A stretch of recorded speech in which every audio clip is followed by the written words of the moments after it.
Reanudar la grabación. Ahí está reanudando la grabación. Y ahora yo voy a salir de la... Cualquier cosita voy a estar atento, ¿ya? Me tienes que dejar como anfitrión porque no puedo compartir pantalla. Sí, eso lo voy a hacer ahora, antes de salir Ya, justo. perfecto.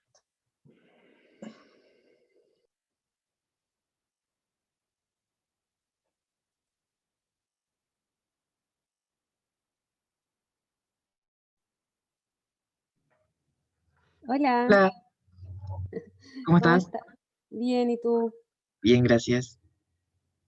Bien puntual. Voy a hacer un cafecito y vuelvo. Sí, sí falta todavía, así que vaya con confianza nomás.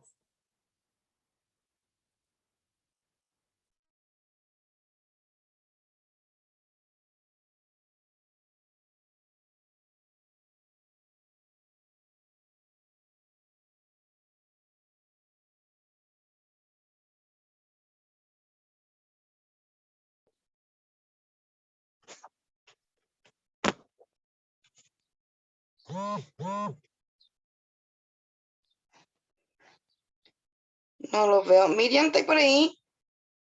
Así está. Sí, aquí estoy. Buenos días, ¿cómo amaneció, amiga? Bien, ¿y tú? Bien, un poquito difónica, pero bien. Los cambios de temperatura me hacen Sí, pésimo. sí, no, sí es verdad. Hay que cuidarse Pésimo, ahí la pésimo. garganta. Y anoche hacía frío, puse la estufa acá adentro. Y después salí al lado al gimnasio y ahí ya jodió el tiro. ¿Cómo Mm. amaneció, amiga? ¿Bella? Bien, bien. Sí, ya, qué Sí, bueno. ¿Dormiste bien?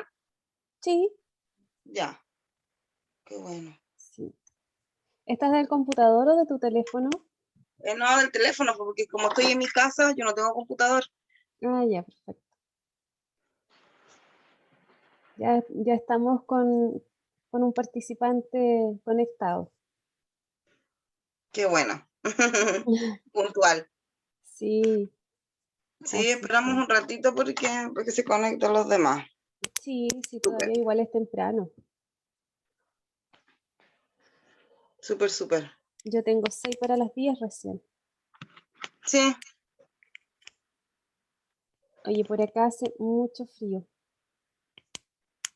es más helado que acá, que Win. Sí, pues, Sí, sí. Estamos más cerca de la cordillera también. sí, pues además en realidad sí. Tienes razón. Mientras más al sur, más helado y si es más cerca de la cordillera, se acentúa un Miren, poquito más el frío. ¿y allá tiene chimenea o no? No, No, ya. no, nosotros somos ecológicos, no nos gusta contaminar tanto con las estufas a leña. Bueno, yo pienso igual, aunque obviamente, o sea, rico no es esta leña, pero sí, por en realidad contamina mucho. Sí.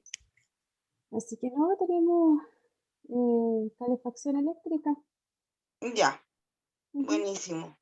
Sí, no funciona bien, así que es que también cuando tú temperas mucho la casa y después sales, ahí es cuando te enfermas. Entonces la idea es poder mantener una temperatura como agradable y que no sea tan brusco el cambio cuando salgas Sí, yo creo que eso afuera. me pasó ayer. Hacía mucho frío, estábamos tomando once, entonces claro, lo puse muy cerca y después salí y ahí ya me jodió el tiro, Ujú, la temperatura. sí, está ahí Se ve medio. clarito, se ve súper bien. ¿Sí? Sí, Ya. ¿Y se escucha bien también? yo escucho bien, no sé, Gistro que está Sí, con él se fue a nosotros. se fue a hacer un cafecito. Ah, ya, lo acompañé en la mañana. Sí. Está Pero bien. yo creo que se escucha bien porque tengo el micrófono bien cerca de la cara. Bueno, tú igual tienes la voz suave, pero sabes que se escucha súper bien. Ah, ya, sí. Sí, No, por eso a veces pregunto, porque ¿Y se exactamente, escucha bien? mi voz no es tan ya, ¿ves? fuerte. Ahí está la confirmación. ¿Tu Muchas nombre es gracias. Gistro? ¿Cómo se Ris, dice? Risto. Risto. Risto, Risto. Sí. Qué bonito y qué original. Nunca lo había escuchado. Mi papá lo escogió. ¿Y tiene algún ¿De dónde lo significado, sacó? alguna ¿O cómo lo procedencia? creó? De un futbolista. Ah, Es de un futbolista búlgaro. Para que veas que no somos futbolistas, no cachamos. Yo tampoco salí muy futbolista que digamos. bueno, a mí me dicen que me pusieron Miriam por Miriam Hernández y tampoco salí cantante, así que Bueno, a mí me pusieron Juliet por una actriz de una comedia, creo. Hace ya. mucho tiempo que tenía ese nombre. Y a una tía abuela le gustaba mucho y ella tuvo puros hombres. Entonces, como era muy allegada a mi mamá para darle el gusto, me puso Juliet, po. Pero tampoco salí buena por la actuación. No, nos parece que los nombres no nos definen. No le hice honor. Mm, Sí, mi mamá me dice. Que si no me hubiese puesto el nombre de ella, mi mamá se llama Ana María. Pero le dije, igual no pegaba mucho. Y dije, no, mejor déjalo así. Sí, Dejámoslo en Juliet. sí. Mira, yo no soy mucho de como de ponerle el mismo nombre de los padres a los hijos. Siento que No, es una carga. como quitarle un poco la, no sé, La personalidad, la la individualidad. personalidad, eso. Es como no tienen tanta individualidad porque pasan a ser no sé, Sí, pues una carga en el fondo. sí. Pero antiguamente se hacía mucho. Enrique, Enrique 1, Enrique 2, Enrique Junior, Enrique venían los Enrique súper atrás, los Juan, los José, y Mi así. segundo nombre es Adrián. Y creo que mi tatarabuelo era Adrián, mi abuelo es Adrián, mi papá es Carlos Adrián y yo soy Risto Adrián. ¿Viste? Bueno, yo tengo dos hermanos hombres, los únicos dos, mi papá se llama Carlos Rodolfo y uno se llama Carlos, el otro Rodolfo. Y cuando llegó el tercero no había cómo ponerle porque no había más nombre. Le pusimos Daniel. Bueno, el segundo nombre mío igual es como, viene así como de mi bisabuela, después de mi abuela, después a mi mamá y después a mí. Mi hija no lo tiene. No Ahí diré cortó cuál la es. cadena. Ahí cortó Sí. la cadena. Sí. No, está bien, yo creo que cada uno con su personalidad y todo eso. Por último, Sí. antes se entendían por los reyes, para que siguieran la línea, pero Nosotros, ¿qué línea? creo que somos reyes y reyes sin corona, no es necesario. Sí. ¿Qué? ¿Para qué? Es interesante el tema de los nombres, uno puede encontrar harta información respecto a eso. Sí. La historia familiar respecto a los nombres. Pero yo creo que más de los apellidos, porque el nombre es como, lo ponen de acuerdo a los gustos más que nada. No creas, a veces los nombres tienen significado y tienen un peso.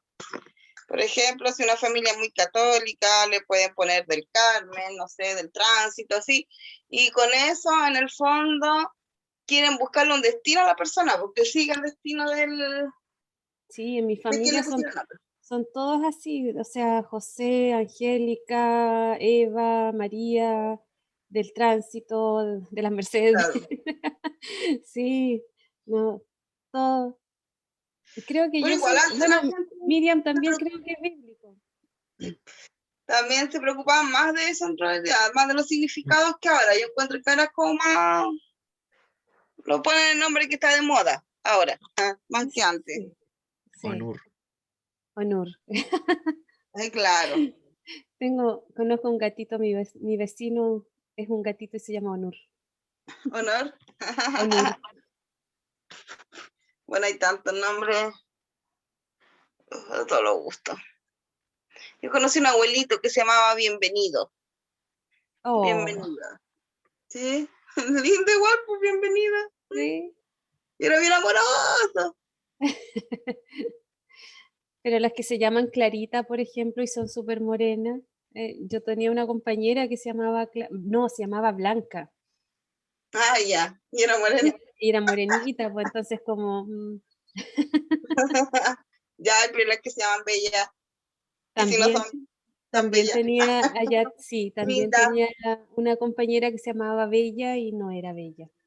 Habían dos bellas, una era bella y la otra no era bella. No Bueno, era tan bella. depende en Tan. realidad del gusto, si la belleza Sí. es tan subjetiva. Todos son bellos, pero claro, a lo mejor no era tan. Bueno, yo pienso que hay nombres que ya el registro civil no debería de dejarse, son muy incoherentes en el sentido de que a lo mejor puedan ofender a la persona o Es que que ahora después le pasa puedan hacer eso. bullying. Ahora es así. Ahora no le pueden poner cualquier nombre que se les ocurra, pues el registro civil tiene como esa Unos potestad parámetros. sí, de decir no, este nombre no se lo puede poner porque es como va a ir en desmedro en el fondo de la autoestima del niño o de la niña. No, está bien. Yo creo que es súper buena porque es una forma de protegerlos también. Sí, porque, por ejemplo, no va a faltar es que le ponga COVID a su niño.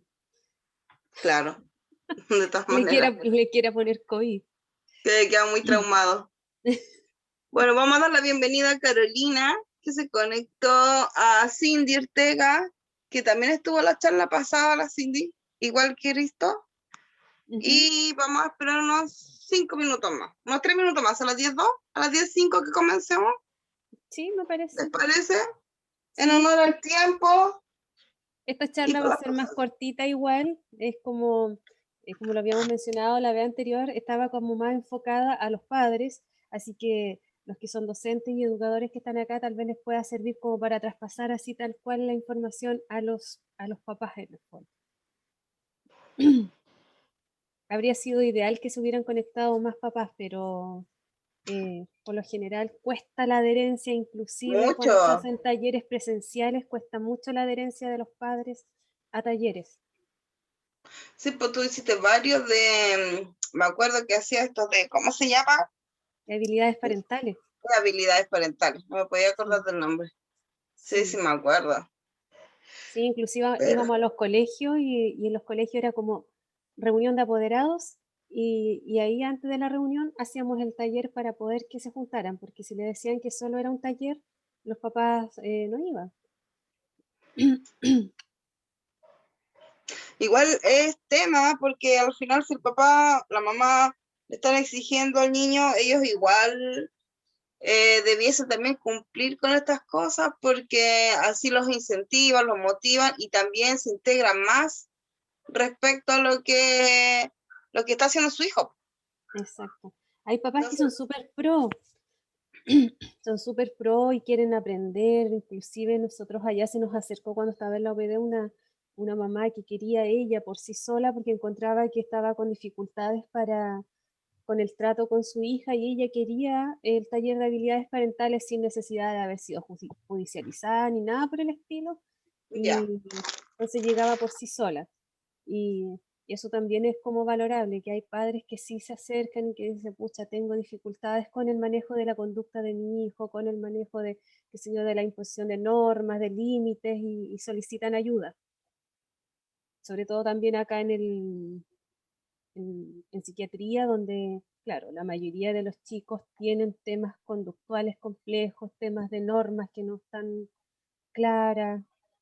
Ahí es como también bien fuerte el trabajo de habilidades parentales. ¿En psiquiatría desde qué edad ves tú ahí, Miriam? A ver, hasta los 18 años. La chica más pequeña que tenemos ingresó hace poquito y tiene 2 años, 3 meses. Y es como la más Mm, pequeñita que hemos ingresado. chiquitita. Sí, es una Y ternurita. ella va como con un diagnóstico a psiquiatría. ¿O? No necesariamente, nosotros es como que confirmamos o cambiamos o evaluamos y depende de lo que evalúe. Obviamente la psiquiatra es quien da el diagnóstico, pero estamos todos ahí como equipo dando nuestra perspectiva. Claro. Es súper Pero por pequeña lo como para general, diagnosticarla. Como que aún está en desarrollo. sí, es que ese es el tema. Nosotros la primera vez que la vimos ingresó, yo estaba en ese ingreso con la evaluación con la psiquiatra y fue así como, oh, no nos casamos inmediatamente con el diagnóstico porque era muy difícil, pero Ujú. después ya sí, hay diagnósticos que se pueden detectar a edades tempranas como el TEA porque hay rasgos que son súper característicos. Entonces, cuando son tan marcados, tú los puedes diagnosticar como a una edad temprana. Y también eso es importante porque de acuerdo al diagnóstico temprano es como tú puedes ir trabajando con los niños y entregándoles más herramientas para que, y a los padres también, educarlos sobre el diagnóstico, qué es lo que, cómo lo pueden ayudar, cómo pueden estimularlo, qué cosas le molestan al niño, qué cosas se les van a hacer más complejas, todo eso.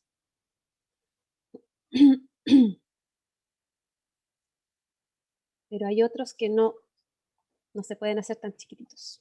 Cuando no están claros los indicadores, cuesta, entonces tampoco es llegar y ponerle un diagnóstico a un niño, porque En el fondo lo marca y lo condiciona.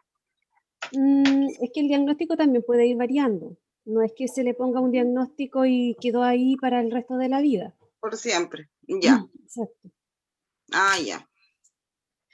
Vamos a saludar a las que se han ido integrando, a Daniela Oliver, a Michelle Muñoz.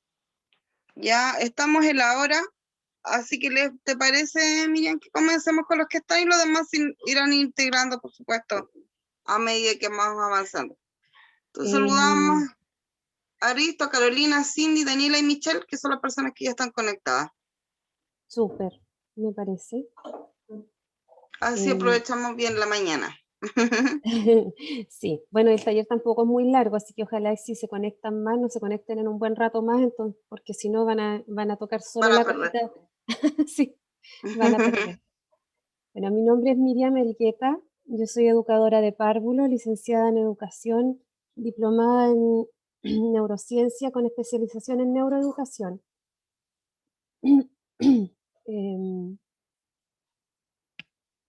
Dame un momento, que estoy con la garganta un poquito. Igual que era Julia. Sí, así te veo.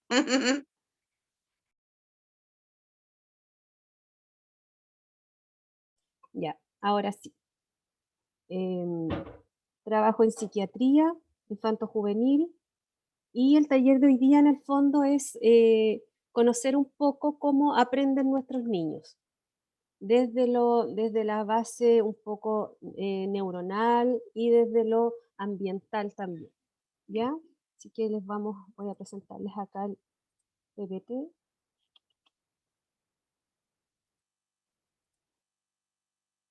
¿Lo pueden ver? ¿Sí? Sí. ¿Sí? Sí, se ve súper. Se ve, tienes que ponerle presentar ahora. Se ve el Sí. PowerPoint. Ahí voy. Ya. Me gustaría, sí, como somos poquititos, que nos pudieran presentar para saber quiénes estamos. Algunos estuvieron en el taller anterior, pero igual me gustaría que se presentaran para que los que no están puedan saber con quiénes están compartiendo el taller. ¿Ya? Yo ya me presenté, así que los invito, por favor. Risto, ¿puedes empezar, por favor? Soy Risto Gómez, soy profesor de inglés, empecé a ejercer este año y vine a este taller con la intención de más adelante compartir la información en reuniones de apoderados, que es información muy importante que, como estamos viendo, no muchos apoderados vinieron, pero es muy importante que ellos también conozcan cómo sus hijos están en su proceso de aprendizaje. Carolina. Bueno, soy Carolina, soy publicista, tengo 2 hijos, uno de 15 y uno de 5, son muy diferentes. En términos de aprendizaje también aprenden muy diferente y son un desafío constante, así que yo trato de participar en todas las actividades para agarrar un poco más, porque uno en realidad se pierde con tanto, porque por un lado está este tema del adolescente que empieza como a carecer de las ganas o la potencia para seguir estudiando, y por otro lado tengo este chiquitito que ya hay nuevas técnicas, entonces tal vez es un poco más llevadero y ya transité por ese camino, entonces se hace más fácil, pero no por eso uno le va a quitar como el mérito a lo que puede enseñarles. Sí, la adolescencia. Difícil la Súper adolescencia. Sí, Sí, el de 15 me pero, tiene agotada. pero es importante conocer el por qué el adolescente actúa como actúa. Ahí lo vamos a ver vamos a explicarlo un poquito más adelante, si bien no está como puesto en el PPT, pero lo vamos a tocar igual. Daniela Olivera o Oliver. Hola, Oliver. Hola. Ah, ya, perfecto. Sí, Daniela es mi nombre. Bueno, yo soy dueña de casa, tengo 2 hijos, uno de 19 que ya no vive conmigo y uno de 6, que es mi desafío en este momento. Las clases online está un poquito ya agobiado con todo esto, entonces igual le cuesta bastante. Bueno, el taller me interesó harto porque quiero que él se logre concentrar y se entretenga más que nada en la clase, en sus clases, porque ya está como tan aburrido con todo y el encierro lo tiene pero súper estresado, entonces para poder apoyarlo un poquito y entender también cómo enseñarle, o por último para que pueda apoyarlo mejor acá en la casa, ya que tengo el tiempo para estar con él. Entonces en el taller anterior, bueno, no me enteré en realidad, yo me enteré hace poquito de esto, entonces ojalá pudiera tener más información, no sé si Juliet me podía inscribir ahí en algún otro, sería ideal, poder seguirlas y estar un poquito más al tanto sobre todo esto. Sí, por supuesto, vamos a hacer, envíame un correo ¿Ya? para recordarme y yo te envío las grabaciones y te inscribo en el próximo que va a ser Miriam, ¿te parece? Ya, perfecto, muchas gracias. Ya, me envía un Y correo para recordarme. Ya. Ayuda de felicitaciones memoria. por estar y por entusiasmarse a aprender y conocer cómo va funcionando los aprendizajes de nuestros niños. Y Sí, pues muchas gracias. creo que sigue Michelle Muñoz.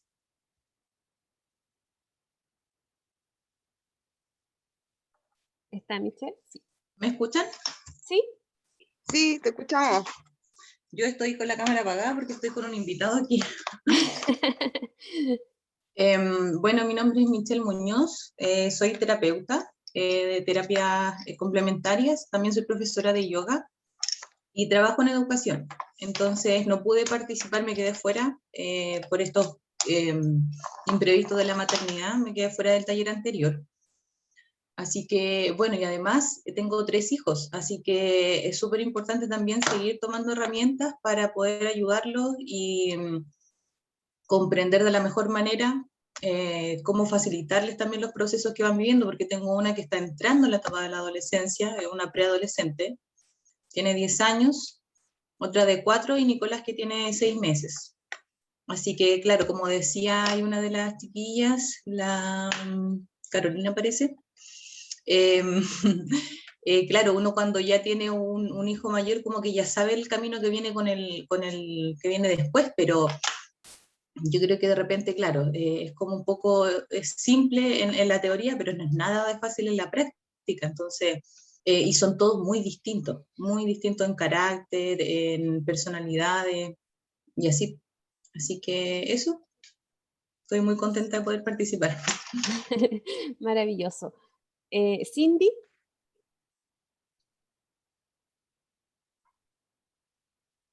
Cindy Ortega.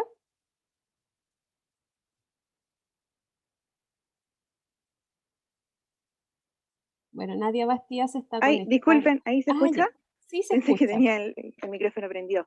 Hola, buenos días a todos. Mi nombre es Cindy Ortega, soy psicopedagoga, trabajo en la educación superior y tengo una niñita de 5 años que es bien voluntariosa.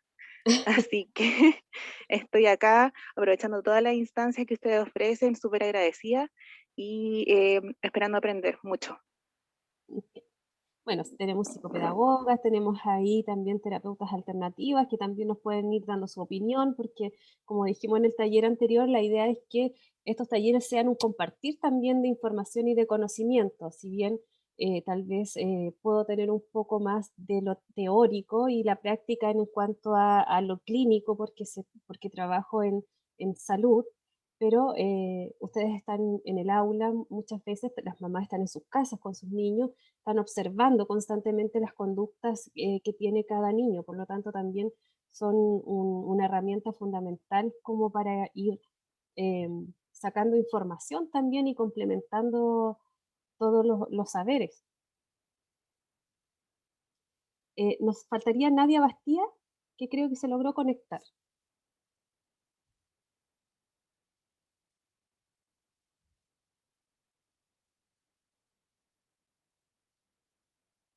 ¿Nadia?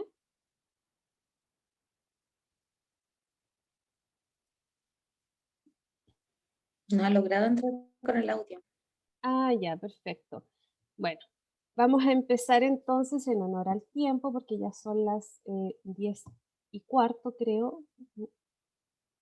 Las 10:15, 10:18 más o menos. Ya. Este taller en sí consiste en aprender un poco cómo aprenden nuestros niños. Tenemos como la visión de que el aprendizaje de nuestros niños ocurre en las salas, en el aula, en el colegio, pero no necesariamente es así. Ocurre efectivamente en las salas, pero es como un conocimiento de conceptos los que entregan los docentes, los psicopedagogos y todo, pero los niños aprenden en todo momento. Desde el momento en que nacen, empiezan a aprender. Nuestro cerebro en sí, como a la tercera semana de gestación, empieza como a construirse el sistema nervioso. Por lo tanto, desde esa etapa ya tenemos que irnos cuando estamos embarazadas, las madres, irnos cuidando para un óptimo desarrollo del cerebro de nuestros hijos a futuro. La mayoría, el ser humano, el cerebro orgánicamente es similar, es el mismo en todos, a menos que venga con alguna patología orgánica, ¿cierto? De base, puede tener alguna diferencia, pero en sí nuestro cerebro es el mismo en todos. ¿Y qué es lo que nos diferencia? Al momento de nacer, el ambiente.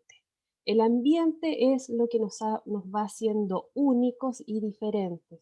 El cómo captamos la información, el cómo nuestro cerebro lo recepciona, es lo que nos va dando la singularidad a cada uno.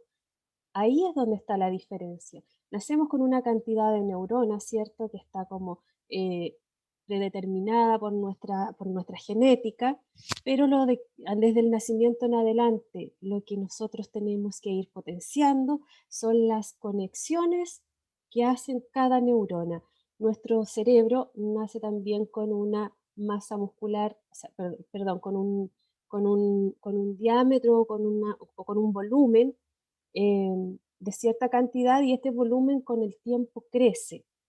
Al año más o menos ya alcanza como su volumen más o menos estándar y va creciendo un poco más, pero no es que salgan más neuronas, no es que nosotros tengamos más neuronas, nuestras neuronas no se reproducen entre sí, es como la única célula que no se reproduce. Hay estudios que dicen que en nuestro hipotálamo se generan neuronas hasta la adultez, y son estudios que están ahí trabajando bien fuerte para poder trabajar enfermedades como el Parkinson y todas esas que son degenerativas a nivel neuronal. Pero nuestra cantidad de neuronas ya son 1 millón, por poner un ejemplo, son muchas más obviamente, y lo que tenemos que nosotros con el ambiente, con el estímulo del ambiente, es potenciar esas dendritas o esas conexiones entre ellas, el cómo conversa una neurona con otra. Como decían por ahí en un programa de farándula, tienen que conversar las neuronas entre ellas. ¿Cómo aprende el ser humano? ¿Cómo va aprendiendo? A través de los sentidos, a través del tacto, ¿cierto? Los niños tocan, los niños cuando nacen, ellos, el sentido que primero se activa es el tacto. Por eso es importante que a los bebés les hagamos masaje, les toquemos, les hagamos masajitos con cremita, que ellos sientan el tacto, porque van descubriendo y van integrando esa información a su cerebro. La vista también, a través de la vista, el ser humano también. Vamos a hablar del ser humano en sí, no solo de los niños, porque la infancia, la adolescencia es una etapa del ser humano, y la niñez en sí es la etapa más importante del ser humano en cuanto a la capacidad neuronal que vamos a adquirir para el resto de la vida, la capacidad sináptica. La sinapsis es la comunicación que tiene una neurona con otra. La neurona le llega el estímulo de la información, por ejemplo, yo observo algo, le llega la información a esta neurona y se la pasa a la otra. Esa información, ese acto se llama sinapsis, y eso es lo que tenemos que potenciar cada vez más, y por eso es que en los jardines infantiles, se estimula de muchas formas a los párvulos para que puedan ellos a través de todos sus sentidos ir incorporando información a su cerebro. El olfato también es súper importante, el gusto. Las que son mamás de niños más pequeñitos se darán cuenta que los niños todos se llevan a la boca, es porque ellos a través de eso también van aprendiendo. El oído, Miriam, dígame. disculpa que te interrumpa. Lo que pasa es que Michelle se le apagó su computador y me dice que está tratando de volver a entrar. Como tú eres la administradora, para que la pueda aceptar, por favor. Me dice que está lista y que Ya, a ver, le déjame ocurrió ese informar percance. eso, porque no me aparece. Ya, me salí del PPT para poder ver Por favor. dónde aparece, porque no me aparece que estuviera... Pidiendo entrar, espérame. Déjame escribirlo, pero me dice que está lista. Michelle me dice que no apareces. ¿Estás segura que está pidiendo entrar? Es que entran automático, porque yo no acepté ninguno y entraban automáticos todos. Ah, buenísimo. Entonces a lo mejor se volvió a pagar. Ya, eso Sí. sería. Le voy a escribir ahora. Gracias. Sí. Ya, vamos. Ahí, aquí ahora, ¿cuál era el que estaba mostrando? Creo que aquí vamos. Ya. Como les decía, aprenden a través de los sentidos, del tacto, de la vista, del olfato, del gusto, del oído. Así es como el ser humano va aprendiendo cuando es bebé, en la niñez, en la infancia, en la adolescencia, en la adultez, en todo nuestro proceso de ciclo vital, aprendemos a través de los sentidos.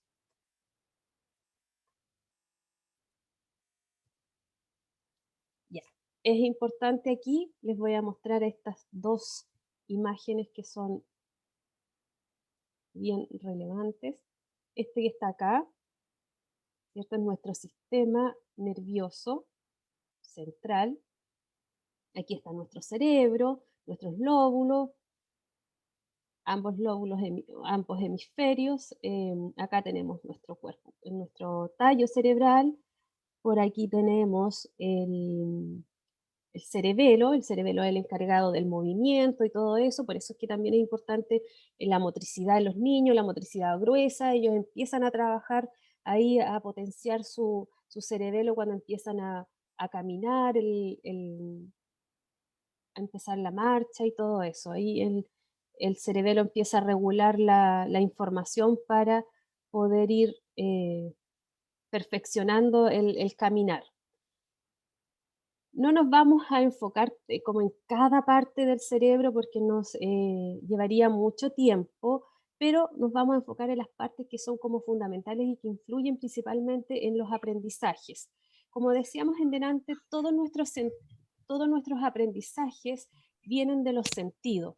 Todos los sentidos pasan por esta cosita que está acá, que se llama el tálamo, y el tálamo releva la información acá, a la corteza cerebral a la que corresponde, ¿cierto? Ya sea la visión para acá, ya sea el olfato donde corresponde, y ahí se genera como el aprendizaje. El único sentido que no pasa por esta estación de relevo, que es el tálamo, es el olfato. Por eso muchas veces cuando nosotros nos llega algún aroma, como que nos evoca inmediatamente un recuerdo, es como instantáneo. Es porque Perdón, voy a silenciar. es porque es mucho más rápido la llegada de este sistema sensorial a la corteza cerebral. Y en la otra que nos vamos a enfocar también es en la amígdala. La amígdala es la encargada de las emociones. Las emociones también, entonces las emociones tienen un papel fundamental en los aprendizajes. Está comprobado que sin emoción no hay cognición. Sin emoción no hay aprendizaje. Y aquí tenemos a nuestra neurona, esta la vamos a pasar rápidamente, lo que les mencionaba antes. Aquí hay una neurona que está, en estricto rigor, así son las neuronas, acá está como dibujada, la vamos a pasar así como bien un poco a la rápida, pero ellas son las responsables en el fondo de generar los aprendizajes. Y todas estas ramificaciones que ustedes ven acá son las que nosotros tenemos que potenciar. Mientras más estímulos nosotros les demos a nuestros niños, y estímulos no hablo solo de prestarle libros para que lean, sino de que jueguen, de que salgan a correr, de que anden en bicicleta, de que preparen un plato de comida con ustedes, de que jueguen con masilla, de que armen bloques. Toda actividad que ellos hagan en el día hace que estas ramificaciones empiecen a crecer. Y eso es lo que hace que nuestro cerebro sea más eficiente, porque tienen más rapidez de conexión entre una neurona y otra. Tenemos hormonas, ¿cierto?, que se liberan para un mejor aprendizaje. Eso también es importante conocerlo, porque dependiendo de estas hormonas es como nosotros vamos a tener un mejor aprendizaje, ya sea en la casa, ya sea en el colegio. Ahora, como estamos en estado de pandemia, ¿cierto?, es como que el colegio y la casa se fusionaron. Así que finalmente todo lo que se habla en cuanto a estrategias que puedan servir en el aula, nos sirven también en la casa para poder llevar a cabo. Tenemos la endorfina, ¿cierto?, que es un analgésico natural que da una respuesta al estrés y al miedo. Tenemos la serotonina, que está relacionada con la autoestima, la confianza, y aumenta cuando nos sentimos bien. Ahí es súper importante que a nuestros niños, aunque les esté costando, estarlos incentivando, estarles diciendo constantemente, tú puedes, tú eres capaz, no compararlo con otro, porque cada niño tiene su ritmo de aprendizaje, cada niño tiene su nivel de maduración cognitiva también. Entonces, la autoestima del niño es súper importante. Si un niño siente que no es capaz de aprender, definitivamente se le va a hacer mucho más difícil aprender porque él se ha convencido de que no es capaz. Es como le decimos a un niño que, aunque le cueste, que tú lo vas a lograr, te tienes que esforzar, pero lo vas a lograr, el niño finalmente se va a convencer de eso y lo va a lograr. Pero si hacemos lo contrario, claro, menoscabamos su autoestima y se le dificulta mucho más poder aprender. La dopamina, que esta es como lo que debiéramos estar estimulando en nuestros niños de manera natural, obviamente, porque igual está relacionada con las adicciones, y es la búsqueda del placer, de la recompensa, lo que nos motiva a cumplir una meta, un deseo, pero por una recompensa. O sea, yo estudio porque me quiero sacar una buena nota, yo estudio porque quiero aprender, yo le ayudo a mi mamá en la casa porque quiero que después veamos una película juntos. No sé, yo quiero ordenar mi pieza porque después quiero salir a andar en bici con mi mamá. ¿Ya? Después nos vamos a enfocar un poquito en lo que hacen ciertos elementos como el teléfono, cómo interfieren en esta liberación de estas hormonas, especialmente la dopamina. Y la oxitocina está relacionada con los vínculos relacionales y afectivos, como la intimidad, la confianza y la felicidad. También esto así como de hacerle cariño a nuestros hijos, de estar con ellos, de poder compartir tiempo, de abrazarlos, de hacerles cariñitos, porque lamentablemente en pandemia no pueden salir, por ejemplo, a socializar con sus compañeros, con sus pares. Para los adolescentes es una situación súper compleja porque ellos están en una etapa de maduración donde necesitan la socialización para poder encontrar su propia identidad. Y la identidad no la encuentran muchas veces con los padres, porque tienden inclusive a alejarse de los padres, la buscan con sus pares. Ahí es donde encuentran, donde empieza como la búsqueda de su identidad. Pero con la pandemia esto no se está dando, se están comunicando efectivamente, pero a través de redes sociales. ¿Cómo activamos estas redes, estas neuronas, perdón, estas hormonas? La dopamina, por ejemplo, durmiendo lo que corresponde, celebrando un logro, haciendo ejercicio. Si el niño, que si yo se saca un 4-5, pero se esforzó para sacarse ese 4-5, celebrémoslo, premiémoslo, pero no hablo de premiarlo, qué sé yo, con un regalo, sino con te voy a premiar, vamos a cocinar algo que a ti te guste, vamos a jugar un juego en conjunto que a ti te guste, porque si no lo acostumbramos a que tú haces tu tarea y yo te doy algún premio físico, material. Haciendo ejercicio también se libera dopamina cosa que yo creo que la mayoría hemos dejado de hacer en este estado de pandemia. La oxitocina se puede hacer se libera a través de la meditación. Acá tenemos una profesora de yoga que me imagino que ella también debe tener absoluta claridad de que a través de la meditación podemos liberar también estas hormonas, dar abrazos, ser generosos, el hacer algo por otros sin esperar nada a cambio. También esas son como cosas así como muy pequeñas, pero que nos ayudan a liberar estas hormonas que nos hacen sentir bien. La serotonina, ser agradecido de lo que tenemos, disfrutar la naturaleza, ser feliz tal vez con lo que tenemos, aunque en este momento, insisto, en ser como reiterativa con lo de la pandemia, pero tal vez nos cuesta un poco, pero tenemos que aprender a disfrutar de las cosas. Hay cosas que sí nos han beneficiado, como el hecho de estar más tiempo con nuestra familia, con nuestros hijos, y esas cosas tenemos que irlas valorando y aprender cómo ser feliz con esas pequeñas cositas. La endorfina, bailando, cantando, sonriendo, riéndose con las amigas, con chistes y todo eso, liberamos también ahí endorfinas que vienen siendo en estricto rigor como los químicos de la felicidad, que los podemos liberar de manera natural. Hay otras formas de liberarlas, pero obviamente son formas no naturales y que terminan después en adicciones. Por eso tenemos que acostumbrarnos a liberar estos químicos de la felicidad de manera natural. Tenemos otros químicos que también son importantes de recalcar porque influyen mucho en la conducta y en el aprendizaje de nuestros niños. Por ejemplo, la adrenalina, que es más conocida como la hormona del estrés, esta hormona también está asociada con la capacidad de automotivación de las personas y a ser productivos. Un déficit de esta hormona provoca depresión, baja motivación, desinterés y apatía. La adrenalina también la libera el cortisol. El cortisol es como el encargado de liberar cierta cantidad de adrenalina y el cortisol lo libera el estrés. Cuando estamos muy estresados se libera cortisol, por lo tanto nos pasa aquí que cuando andamos estresados, es como que andamos molestos, es como que andamos a la defensiva, porque andamos como así, con la adrenalina, como el cuerpo así en estado de, mm, de lucha y huida, por decirlo así, o como de defensa. Y esto suele ocurrir, por ejemplo, con nuestros niños cuando han estado estresados, cuando se les llama la atención, cuando tenemos niños que son vulnerados dentro de su hogar o dentro de los hogares de acogida donde puedan estar. Son niños que se les dificulta mucho más el aprendizaje porque están liberando mucho más estrés, mucho más cortisol, mucho más adrenalina.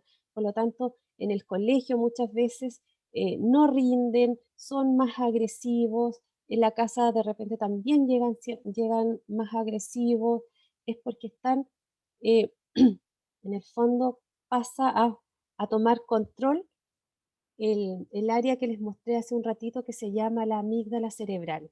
La amígdala cerebelosa es la encargada como de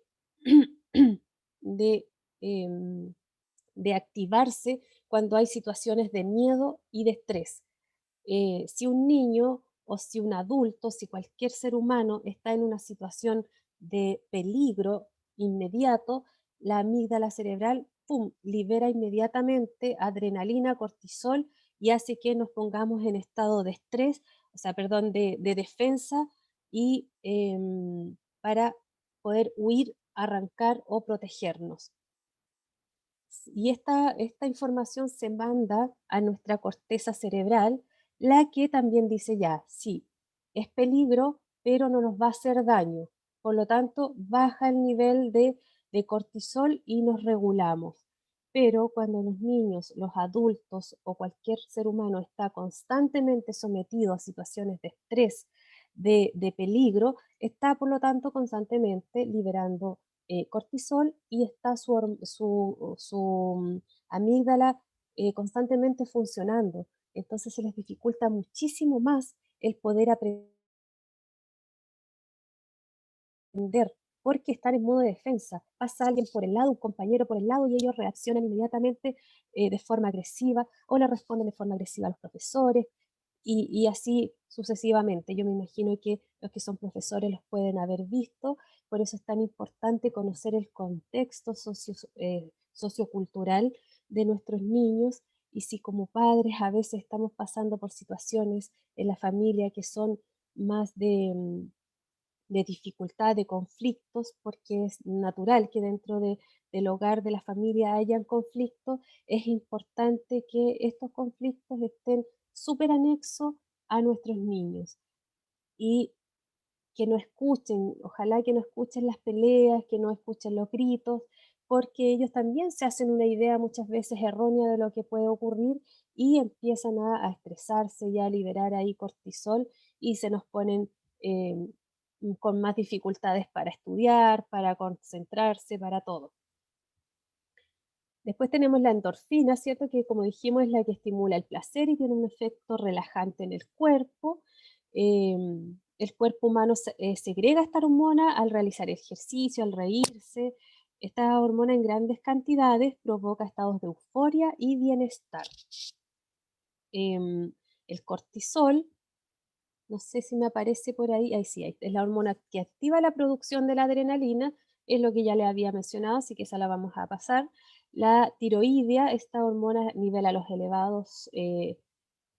elevados producen ansiedad, mientras que en el caso contrario pueden producir depresión, fatiga crónica. Todas estas hormonas tienen que estar reguladas, porque si se fijan, si en estado natural, normal, funcionan súper bien y nos ayudan a estar en buen estado, pero si decaen o suben, ahí entramos a tener dificultades de conducta, de depresión, de fatiga, de todo ese tipo de cosas. La serotonina, por su parte, como dice ahí, influye en los aspectos de la aparición del hambre y de la ausencia. Su déficit también está asociado a la depresión, controla los niveles de temperatura corporal y a lo largo del día sus niveles van modificándose para ajustar el ciclo del sueño. Eso también es súper importante, que lo vamos a ver más adelante, porque el ciclo del sueño es súper importante en los niveles de aprendizaje de nuestros niños. La dopamina es la hormona que se asocia a la regulación de la memoria, también ahí es importante.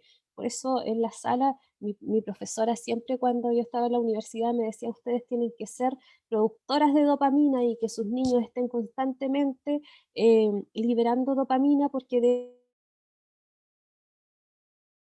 esa manera van a generar que ellos estén atentos y su memoria va a recepcionar los aprendizajes y van a quedar almacenados en la memoria de largo plazo, que es lo que buscamos, ¿cierto? Porque en el niño tenemos la atención, como la memoria de trabajo, que es memoria corta, y después la memoria a largo plazo. Para que un aprendizaje sea significativo, tiene que quedar en nuestra memoria de largo plazo. Si no, se nos olvida alrededor de 20 días, ya olvidamos todo lo que hemos aprendido.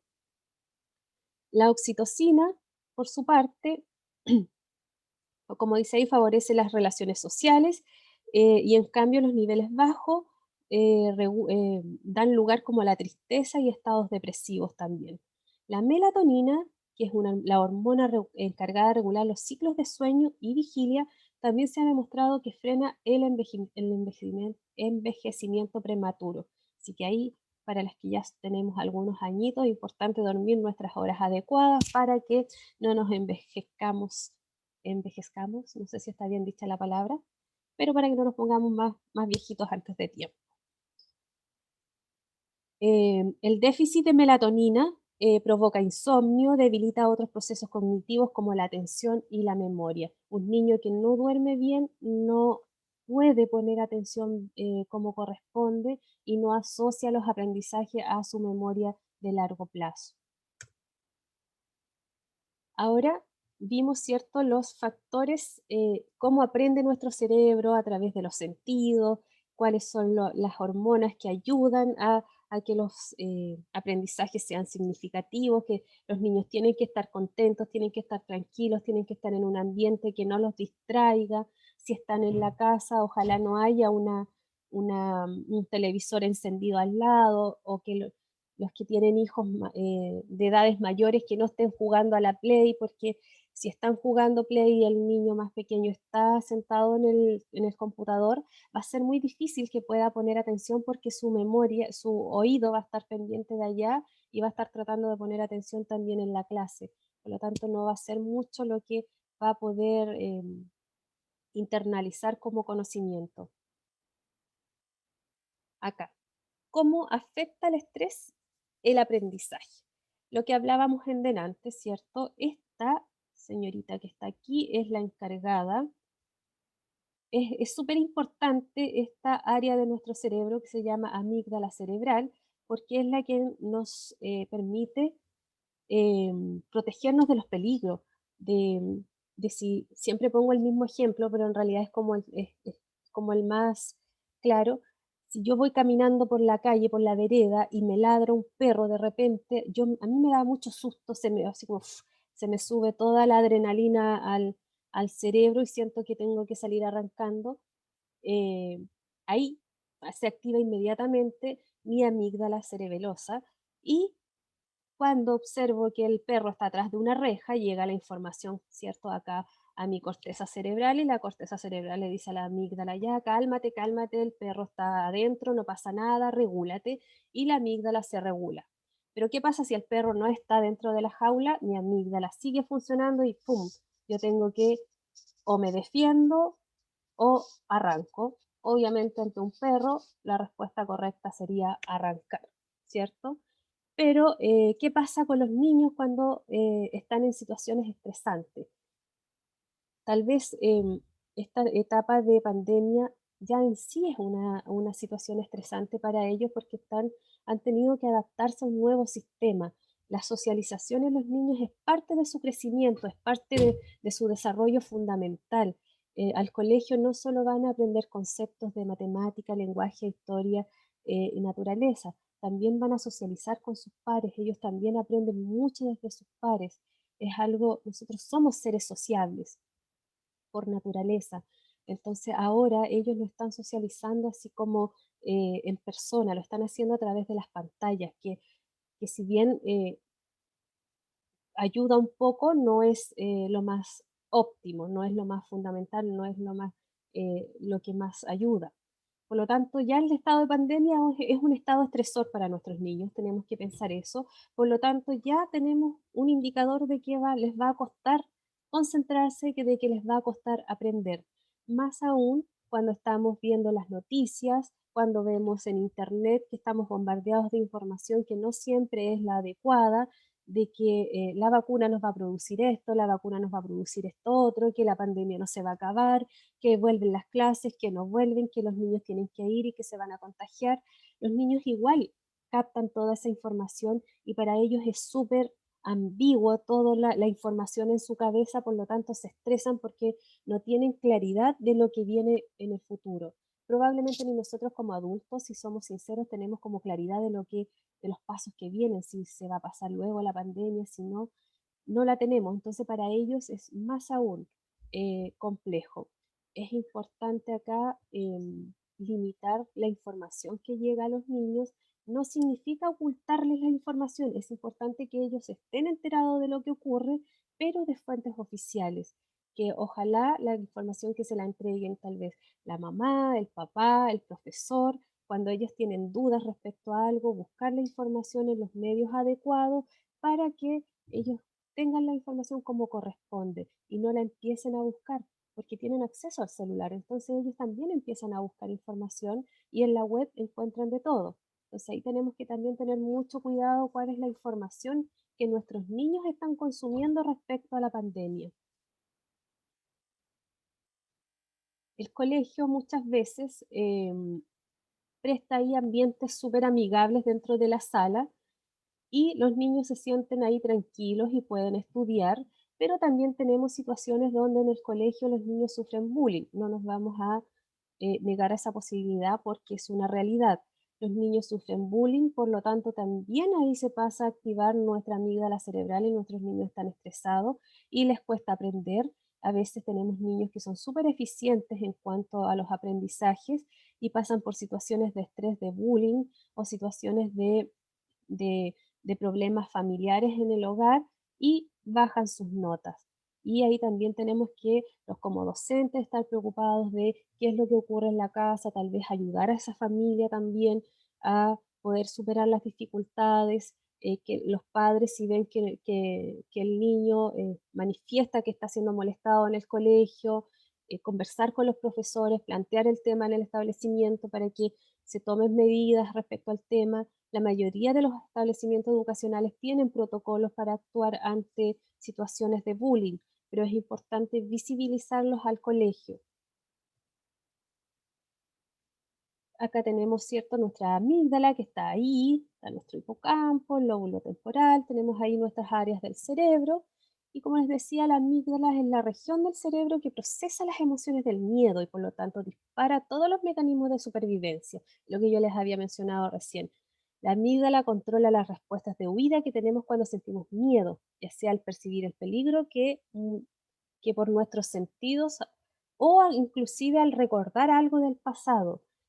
Ahí lo importante, miren que es importante eso, porque a veces tenemos niños o nosotros hemos sufrido alguna situación traumática tal vez, o hemos presenciado tal vez algún accidente, alguna situación que nos generó mucho estrés y podemos estar bien, pero cuando recordamos eso a través de un sueño o a través de alguna situación que nos lleva a recordar esa experiencia, nuevamente se vuelve a activar nuestra amígdala y nos volvemos a poner en estado de estrés y volvemos a liberar cortisol y adrenalina y nos volvemos a complicar en cuanto a la atención, en cuanto a los aprendizajes, a la concentración, a todo eso. O sea, es una área de nuestro cerebro súper compleja, importante y compleja y que hay que cuidar mucho.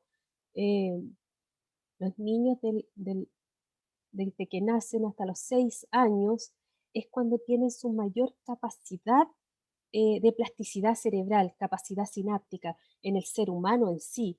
El ser humano a lo largo de toda su vida no va a volver a tener esa capacidad tan importante de conexiones neuronales.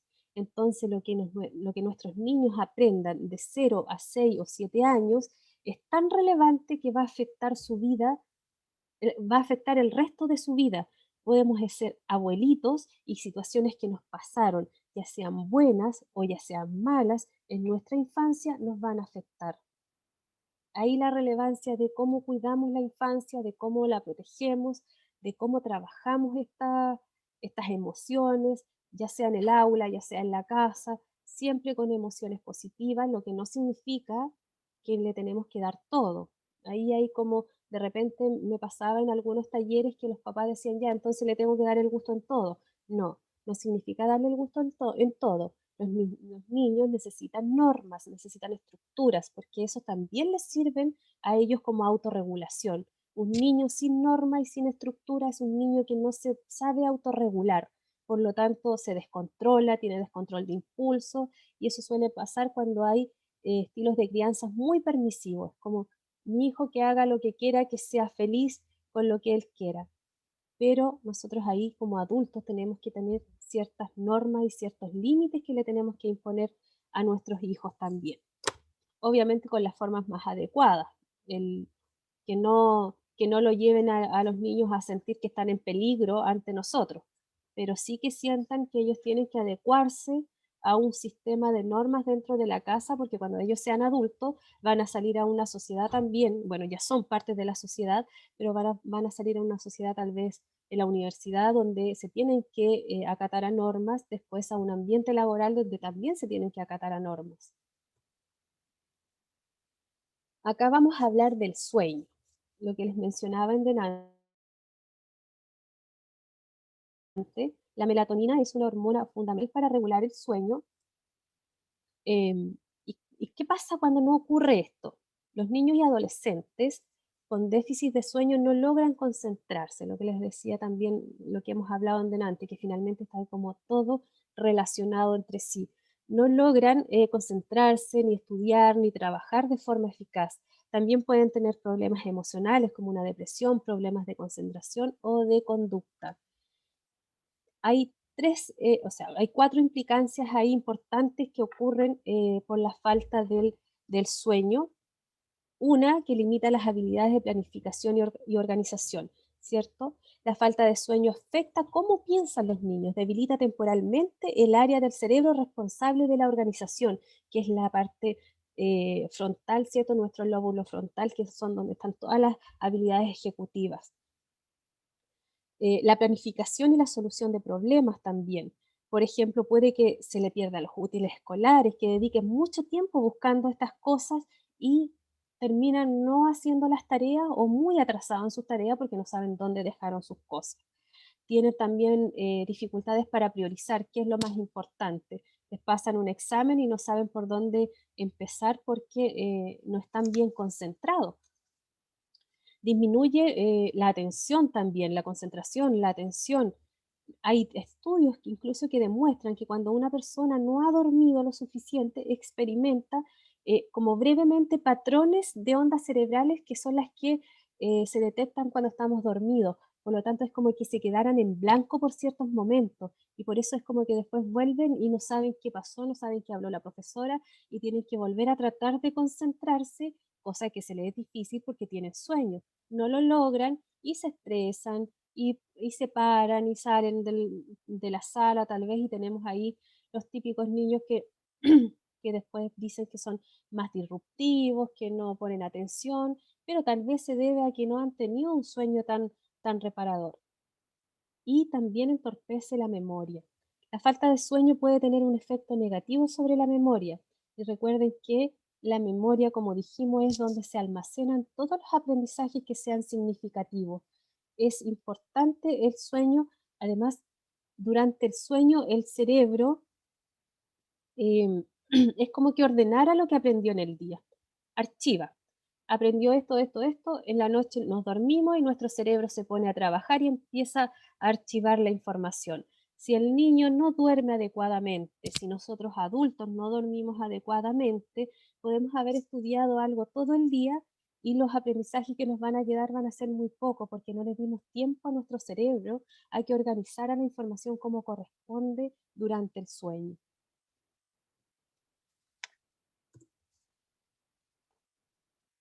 Que esto también está relacionado con el sueño y tiene que ver en cómo afectan las pantallas a nuestro reloj biológico. Nosotros tenemos un reloj biológico que también se le llama reloj circadiano, que es el que nos regula, por ejemplo, la hora de levantarse, llega la luz día, nosotros nos levantamos, se segrega una hormona que dice, oh, ya es día, hay que despertar.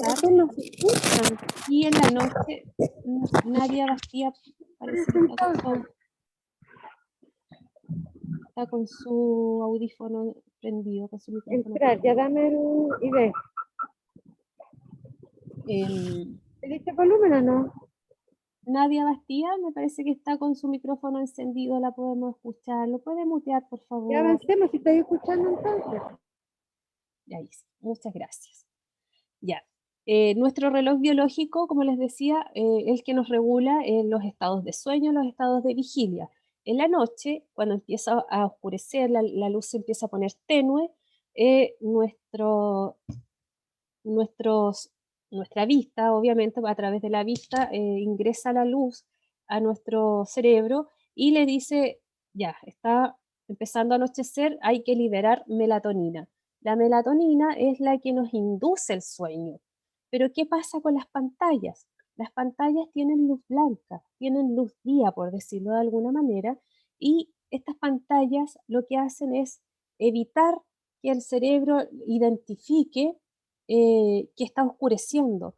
Por lo tanto, tenemos a nuestros niños pendientes de la pantalla y nosotros adultos también, no solo a los niños, con el teléfono hasta altas horas de la madrugada sin lograr conciliar el sueño porque no logran dormir. Por lo tanto, están con una higiene del sueño muy poco adecuada, lo que dificulta todo lo que estábamos viendo hacia atrás. Por eso es importante regular el uso de las pantallas. En la actualidad y en pandemia, que es lo que nos está también llevando a todo esto, es muy necesario la utilización de estas herramientas tecnológicas porque son la vía en cómo nos comunicamos, en cómo llega la información, en cómo estamos estudiando inclusive, pero son una herramienta muy buena, pero tienen que tener una cierta regulación. ¿Hasta qué hora podemos tener podemos tener activado nuestro teléfono en la noche. Lo ideal sería que los niños a las 7 de la tarde ya no estuvieran con teléfono activado. Pero a veces no es así. Nuestros niños están como muy pegados a los teléfonos y a nosotros perdón.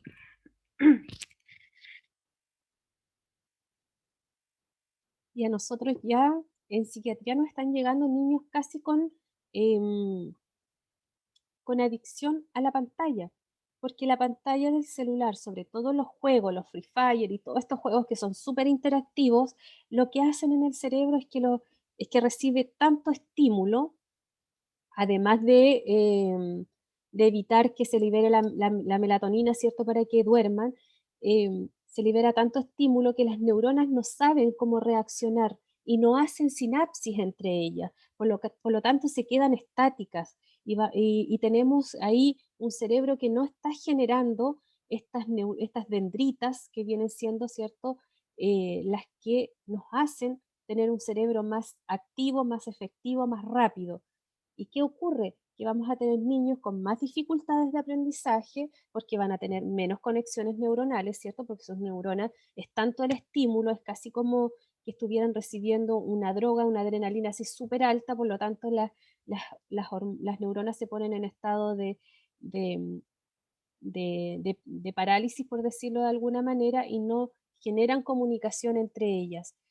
A los niños les va a costar más generar aprendizajes, se ponen conductualmente más agresivos porque termina siendo como una adicción. Y a los niños que tienen mucho hábito de pantalla o de estar jugando en el celular, si le quitamos el celular, ya sabemos que su reacción va a ser negativa. Va a llorar, va a patalear, nos pueden hasta insultar, nos pueden inclusive hasta agredir. Y son conductas propias de un inicio de una adicción. Entonces, ahí la relevancia, de verdad, el celular es una herramienta súper positiva, pero tenemos que regularla. En Estados Unidos ya hay clínicas que trabajan en la recuperación de adicción de niños, adolescentes adictos a las pantallas. Entonces, no es un tema menor el que tengamos a nuestros niños todo el día pegados al teléfono. ¿Cómo lo hacemos también? Estamos, ¿cierto?, encerrados, tal vez volver a lo que jugábamos antes, juegos de mesa, dedicar más tiempo en familia. Yo sé que muchos están muy ocupados haciendo otras cosas, pero es importante dedicar tiempo al juego donde ellos puedan utilizar todos sus sentidos, donde puedan manipular, donde puedan escuchar lo que están dialogando entre familia, donde puedan, no sé, crear también ellos. Es súper importante ahí ir cambiando esos hábitos que nos pueden ir generando después complicaciones bastante más graves. Y el aprendizaje en pandemia, como decíamos hace un ratito, ya es un agente estresor. Estudiar desde las casas de una forma remota no es nada fácil porque se ha tenido es como un cambio de paradigma en cuanto a la educación, porque nuestros niños estaban acostumbrados, tenían una rutina, tenían un hábito, tuvieron que volver a reaprender una nueva forma de estudiar y que todavía a muchos les cuesta. Las brechas socioeconómicas también de los estudiantes y de las escuelas producen ahí una gran desigualdad porque hay niños que no tienen conexión, que pueden tener celular, pero no tienen necesariamente conexión. Yo trabajo en Paine, por ejemplo, que es una zona muy rural, donde hay muchos sectores donde no tienen conexión los niños para poder conectarse a las clases y obviamente quedan en desmedro frente a los que sí pueden y conectarse a una clase en línea porque finalmente solo reciben guías, pero es lo que puede ofrecer también el establecimiento dentro de los protocolos que exige esta pandemia. Las experiencias de aprendizaje obviamente se van a ver ahí afectadas, por eso es importante el acompañamiento familiar. Los profesores, además de preparar material por su lado, que también están ahí un poco estresados, yo me imagino, deben estar monitoreando constantemente el proceso de ánimo de los estudiantes. Esto se hace porque el celular, bueno, esto se hace por celular, pero también se deberían mandar tareas, por ejemplo, de aprendizaje en algunos en algunos casos. Yo sé, por lo general me comunico con la mayoría de los colegios y la mayoría tienen como varias estrategias para llegar a los niños de diferentes formas. Obviamente no es lo mismo estar dentro de una sala de clase con sus compañeros preguntándole directamente al profesor a estar en la casa donde los padres a veces no saben cómo entregarle las respuestas a sus hijos y tampoco tienen por qué saberlo, ellos no son profesores, entonces también hemos tenido que ir como entregándole las herramientas a estos padres para que puedan ellos apoyar a sus hijos desde la casa. Es importante, ¿cierto?, que estos procesos de aprendizaje, que se generen hábitos también en la casa, que tengan un horario continuo, si se conectan, qué sé yo, de las 9 a las 12 de la mañana a clase, que tenga un periodo de descanso y que después tenga, qué sé yo, de 3 a 4 un periodo de estudio, porque es importante mantener rutinas en los niños, las rutinas son súper importantes, les generan seguridad a ellos, es como las normas, los límites, si bien no les gustan mucho, pero son necesarias y les hacen bien. El hogar y la escuela deben trabajar en comunicación para lograr aprendizaje significativo de nuestros niños. Ahí tenemos. Gracias. Y esa es como la presentación, pero a la vez quería comentarles algo con respecto a la adolescencia, que habíamos quedado en delante como eso, que lo íbamos a comentar, que no estaba en el PPT. Como les decía, nuestro cerebro se empieza como, nace y se empieza a mielinizar. En el fondo ese es como el neurodesarrollo que tenemos nosotros. Nacemos con una cantidad de neuronas y nuestras neuronas tienen como un axón que se llama, que es como una colita, y esa colita tiene que mielinizarse. Y eso ocurre hasta los 24 años, hay científicos que dicen que hasta los 28 años inclusive, entonces cuando termina de mielinizarse nuestros axones de nuestras neuronas, ahí recién podemos decir que nuestro cerebro está maduro. O sea, nosotros terminamos de madurar neuronalmente como a los 26, 27 años aproximadamente. Entonces, y lo último que se termina de desarrollar es nuestro lóbulo frontal, ¿cierto? Y que es donde tenemos la capacidad, qué sé yo, de analizar, de pensar, de planificar cosas así como más a largo plazo, de filosofar también. Nuestros adolescentes no tienen esa capacidad porque todavía no han desarrollado esa área, no está mielinizada, por lo tanto tenemos adolescentes que son impulsivos, que no, no dialogan mucho, que no encuentran mucho sentido a lo que nosotros le decimos, porque claro, nosotros ya podemos hacer ese análisis de que, chuta, si hago tal cosa, si me salto la reja, me puedo caer, me puedo torcer un pie, y si está el perro adentro, el famoso perro de la amígdala me puede morder, pero el adolescente tal vez no lo haga, tal vez salte igual, porque él va a creer que el perro no lo va a morder o tal vez simplemente no hizo el análisis, porque no tiene la capacidad de hacerlo. Entonces también ahí es como ir entendiendo y no exigirle a nuestros adolescentes cosas que todavía no tienen la capacidad de hacer. No significa tampoco, y vuelvo ahí, pongo los dos parámetros, que los dejemos hacer lo que ellos quieran, porque tampoco es, ya no tiene capacidad de análisis, así que pum, que haga lo que quiera, que salte de paracaídas, que salte del tercer piso, no. También ahí es ir trabajando con ellos. La forma, por lo menos que yo he encontrado de trabajar con los adolescentes con los que trabajo, es a través de como de transacciones, por ejemplo, ya, tú das, yo te doy. Si tú no das, yo no tampoco te doy de mi parte. ¿Quieres tal cosa? Ya, tú cede con esto otro.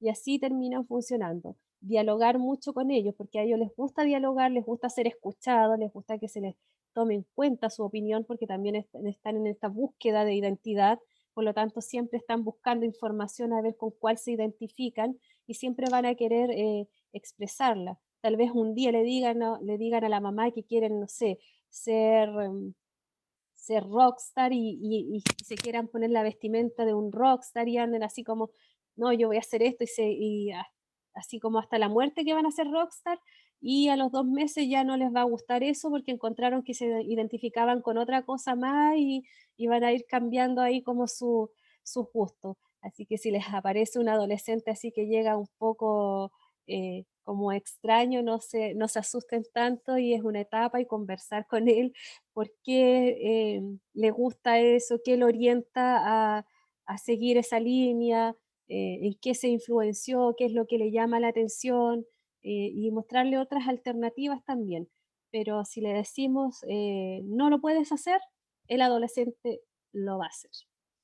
Entonces es como eh, comprobado, a menos que nos tenga miedo, y que no es la idea, porque el miedo tarde o temprano se va, y tenemos un adolescente después agresivo cuando se le va el miedo, eh, pero es transar con ellos, conversar y en el fondo permitirles que vayan viviendo esa experiencia de adolescencia. Si es experimentar la adolescencia, ellos van a querer experimentar diferentes cosas, em, ahí teniendo siempre la conversación de que hay, con las amistades pueden haber situaciones que les inviten a experimentar, por ejemplo, con drogas, explicarles lo que significa la droga, no solo prohibirle que la utilicen, sino explicarle cuál sería el efecto, si tú consumes droga, cuál va a ser el efecto que tú podrías tener en tu conducta, en tu cerebro, en tu familia, en todo.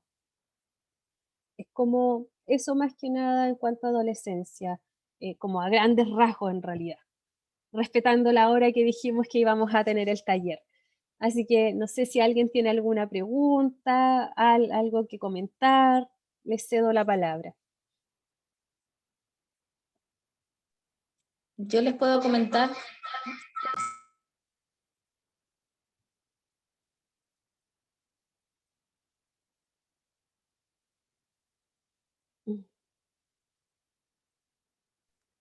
¿Ahí me escucha mejor? Sí, perfecto. Ya. Yo les puedo comentar que existe una aplicación en el celular que se llama Family Link. ¿Ya? Que tú la conectas con tu cuenta de Gmail y cuando le pasas un teléfono a tus hijos, generalmente también les creas una cuenta de Gmail. Tú hablas con él cuando ya son un poco más grandes. Si no, lo puedes llegar y hacer cuando son chiquititos. Pero tú controlas las horas de uso. Y además tienes horarios para que el teléfono se bloquee a la hora de dormir. Entonces tú lo pones, yo lo tengo entre 8 y 9, dependiendo el tamaño de mi hijo, y se apaga y no pueden hacer nada más. Sí, es un acuerdo. Además, puedes revisar y controlar las aplicaciones en las cuales ellos ingresan, no ver los contenidos que ellos manejan, sino ver qué plataformas están usando y cuántas horas están disponiendo para cada una. Eso que tú dices es súper importante, el poder ver las páginas que ellos visitan, pero respetar los contenidos. Es súper importante, sobre todo en los adolescentes, respetar la privacidad del adolescente. Si él quiere contarle lo que está viendo, maravilloso, continúen con la conversación libremente. Si les habla de temas que tal vez para nosotros por la edad sean un poco escandalosos, porque suele ocurrir, tenemos que tratar de ser como naturales, porque ellos, claro, están viviendo en una época que no fue la nuestra, por lo tanto tienen una mentalidad mucho más abierta para hablar de ciertos casos, pero nosotros tenemos también que adecuarnos a esa forma, pero ahí conversar de los temas con ellos. Pero si ellos no quieren, tenemos que respetar el hecho de que ellos no nos quieran contar ciertas cosas, porque es su privacidad, como decía, es la búsqueda de su identidad. Entonces va a haber un momento en que no nos van a querer contar nada probablemente, pero sí es como decirles siempre que ante cualquier cosa nosotros como padres estamos ahí, independiente de que no nos cuenten sus cosas, que sepan que si nos necesitan estamos ahí presentes. Eso es como que ellos tengan la convicción de que ante cualquier situación riesgosa pueden contar con sus padres, aunque se hayan mandado una embarrada, por decirlo de alguna manera, porque el adolescente probablemente se puede mandar embarradas, producto de que no analiza bien las situaciones, pero que sepa que además de que igual puede contar con sus padres en caso de eso, porque claro, hay muchos adolescentes, muchos padres que dicen ya, si te mandas una embarrada no cuentes conmigo para nada, chuta, y ese niño la embarra, ¿a quién recurre? ¿A quién recurre? Recurre a amigos muchas veces que lo llevaron a cometer esa situación que no debía y caemos en un círculo que es peor aún. Entonces ahí es importante como el estar para nuestros hijos siempre. Bueno, yo también tengo una hija adolescente, así que es difícil, las comprendo completamente. Quería mencionar algo también Sí, adelante. respecto a eso de la adolescencia. Porque es como algo como que me di cuenta hace poco en realidad. Por ejemplo, con los niños más pequeños, de repente, no sé, está esto de que siempre como padres, lo invitan harto a comprarles cuentos, de dormirse, porque también tiene un beneficio tremendo para ellos. Ujú. Pero después resulta que están más grandes y uno dice así como, ya, pero ya no está como para cuentos. Efectivamente, probablemente ya no le interese en la adolescencia que uno le esté leyendo un cuento antes de ir a dormirse. Pero lo que yo me he dado cuenta con mi hija, igual ahora con tres, sobre todo con el más pequeño, se ha hecho un poco más difícil, pero trato de mantener esas instancias, es la reflexión, darle un espacio a eso, a reflexionar, que es algo que también, no sé si Miriam conoces a Dan Siegel o lo has leído. Sí, es que Dan Siegel, la reflexión ayuda a que el adolescente vaya trabajando más, vaya potenciando más también su lóbulo frontal y pueda ir adquiriendo habilidades exactamente. más fuertes. Claro, que a lo mejor logre esa madurez que vaya potenciándola, esa madurez que va a Exacto. encontrar a través de los años después entre los 20 y tanto, como mencionabas tú. Claro, eso es súper importante, creo yo, un aporte como padres, que a lo mejor en esa instancia no comprar un cuento, pero sí hablar con ellos y también dar la posibilidad de conocer los gustos de los hijos. Porque Exacto. como dice Miriam, van pasando por etapas que un rato es una cosa, otro rato es otra cosa, entonces sí, uno también puede estar interiorizado con lo que ellos, con sus gustos, sus tendencias, de dónde también están obteniendo información para esos gustos, todas esas cosas. Entonces es importante darle espacio también a eso. El diálogo. Tal vez El diálogo, sí. no están en edad para cuentos, pero sí están en edad para conversaciones. Y Sí, conversar así como ya, conversemos sin juzgar, sin retar, conversemos, y analicemos las situaciones, tú da tu opinión, yo te doy la mía, y ambos respetamos nuestros puntos de vista. claro, escuchar para entender y no para responder, porque a veces Exacto, sucede eso. sí. Gracias. Yo tengo una pregunta. Dele. A lo largo de la presentación se mencionó de que las personas aprendemos a través de los sentidos, que eso es como lo más significativo que podríamos tener. Exactamente. Quería preguntar si eso se mantiene durante toda nuestra vida, siempre va a ser como lo más idóneo aprender a través de nuestros sentidos, o eso se favorece solamente hasta los 6 años, que es cuando hay más conexiones cerebrales. No, mira, eso ya, como lo habíamos hablado antes, estaba, o sea, la vez anterior está como dentro de los neuromitos de que si el niño no aprendía hasta los 7 años ciertas cosas, después ya no las aprendía, ¿no? El ser humano, la plasticidad cerebral tiene la maravillosa capacidad de aprender a lo largo de toda nuestra vida. Y la forma que tiene nuestro cerebro de aprender es a través de los sentidos. Por lo tanto, si seamos viejitos, seamos ancianos, la forma de aprender va a ser a través de nuestros sentidos. Si nosotros vamos a una capacitación, por ejemplo, presencial, y esa capacitación es dinámica, es entretenida, nos hacen hacer cosas, se te quedan mucho más los recuerdos. Yo soy guiadora Scout, de repente los cursos que hacemos son como muy dinámicos, no son de estar sentado escuchando una charla, sino que son de hacer cosas y el tiempo se pasa volando. En cambio, si tú vas a una charla donde estás sentado escuchando a un locutor que es así como lineal la charla solamente, es como que por lo menos yo igual tengo un poco de déficit atencional, entonces se me va la mente rapidito para otro lado y me pierdo muchas veces de ciertos contenidos. Por eso es importante que siempre estemos nosotros tratando de estimular todos nuestros sentidos para poder aprender. Gracias. Ya. ¿Estamos o alguien más quiere hacer alguna consulta? ¿Estamos ok entonces? Bueno, les doy las gracias. Muchas gracias por haber participado. Muchas gracias por las opiniones. Espero que les haya gustado el taller, que les pueda servir de algo.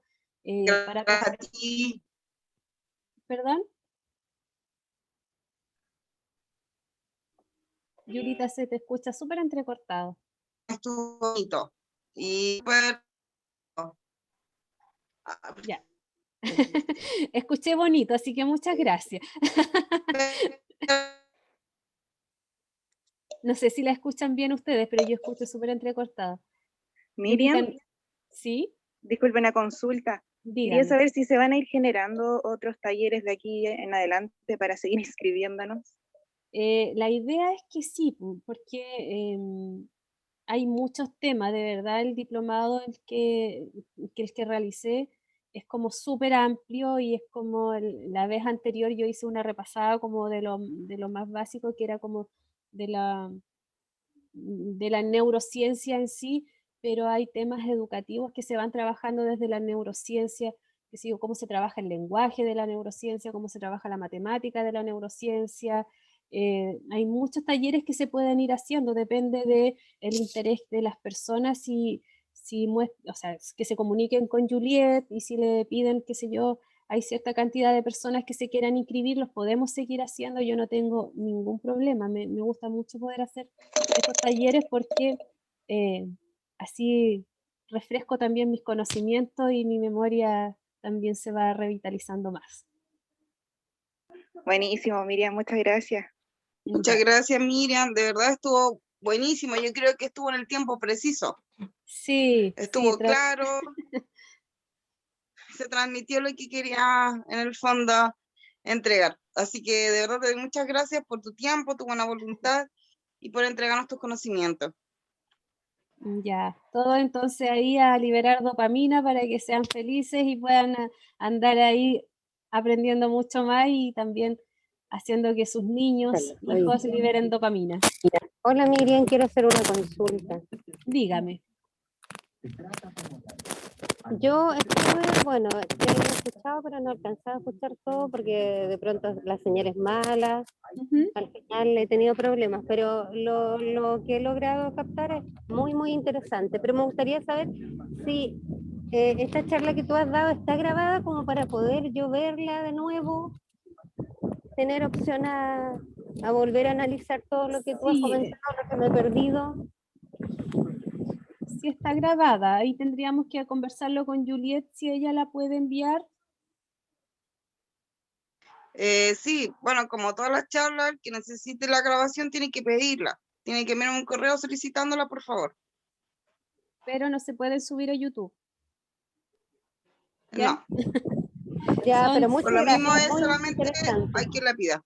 Sí, por eso es de uso para ustedes que participaron en el taller, porque yo, por ejemplo, no la subo a YouTube, no me gusta mucho en realidad. Y eso es como lo único que les pido, que no la suban a YouTube, porque, bueno, dentro de todo también cada charla tiene su derecho de autor, así que no tendría que subirla yo, pero no es la idea. Pero no tengo ningún problema en compartirla con todos los que la pidan, los que participaron. Muchas Y gracias. que la puedan compartir, tal vez sacar la información para compartirla con los apoderados, los que son ahí profesores, las que son educadoras, ni un problema. Perfecto, ¿Estamos? se agradece. Muchas gracias, muy Ya. Muchas interesante la gracias, charla. Miriam. Yo no me pude conectar al Pasa- principio, pero lo que pude ver me parece muy interesante, así que ojalá que nos puedan considerar para las próximas. Sí, tienen que ahí estar ahí pendientes porque vamos a seguir generando más charlitas así, todos desde la base de la neurociencia. Estos talleres están todos respaldados desde la neurociencia, desde lo que se han investigado científicamente, así que no es algo que a mí se me ocurrió y lo dije, está con estudios que se hacen de resonancias magnéticas, de los rayos X, de todas estas nuevas tecnologías que hay, que observan el cerebro, que lo estimulan, que ven qué área se enciende, por decirlo de alguna manera, ante ciertos estímulos, entonces ahí van observando cuáles son las áreas que que se activan cuando se está leyendo, cuando se está trabajando matemática, cuando se observa, cuando se habla, qué áreas son las que están implicadas en el lenguaje, que no es solo Broca y Wernicke, sino que hay otras áreas más involucradas en ese proceso. Así que ahí más adelante lo podemos ir conversando y haciendo otras charlas. Estamos Súper, entonces. súper. Miriam, Muchas ¿tú sabes gracias. sacar un pantallazo para que salgamos todos, no? Yo no puedo poner el teléfono. A ver, pero podría sacar una foto. Claro, una fotito. Deja Que poner sonrían todos ahí. La Dani, Cristo, la Caro, todos los que están.